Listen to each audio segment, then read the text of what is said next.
Open பண்ணிடலாம்.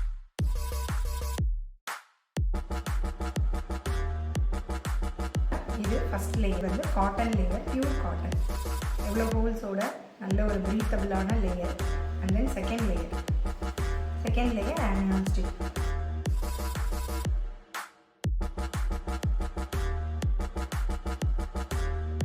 Organic gel.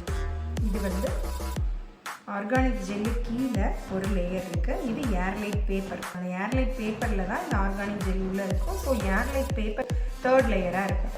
Fourth layer தான் இந்த ஆர்கானிக் ஜெல். இது வந்து தாவரத்திலிருந்து எடுக்கப்பட்ட ஆர்கானிக் ஜெல். ஃபிஃப்த் லேயர் வந்து பார்த்திங்கன்னா இந்த காட்ரட்டமில் அகெயின் ஏர்லைட் பேப்பர். சிக்ஸ்த் லேயர் வந்து இந்த காட்டன், தரமான காட்டனில் உங்களுக்கு கொடுத்துருக்காங்க. அடுத்து லாஸ்ட் லேயர் நம்ம ஸ்டிக் பண்ணுறோம் இல்லையா, இதுவுமே வந்து நிறைய ஹோல்ஸ் இருக்கும். இதுவுமே வந்து பார்த்திங்கன்னா ஃபில் ஆகிடும். ஸோ வந்து பேக் பண்ணியிருக்காங்க இல்லையா. ஸோ இந்த காட்டன் அண்ட் நாப்கின் வந்து நம்ம யூஸ் பண்ணதுக்கப்புறமா இந்த 8th லேயரில் வச்சு நம்ம ரோல் பண்ணிவிட்டு டிஸ்போஸ் பண்ணிடலாம். அண்ட் தென் 9th லேயர் வந்து இந்த பேக்கிங். ஸோ எவ்வளோ சூப்பரான ஒரு ஃபுட் கிரேட் மெட்டீரியல் வச்சு நம்ம பேக் பண்ணியிருக்கோம். This is for 9th layer production. இதுதான் வந்து mom onion international quality premium குவாலிட்டியோட 9 லேயர் ப்ரொடக்ஷன். ஓகே.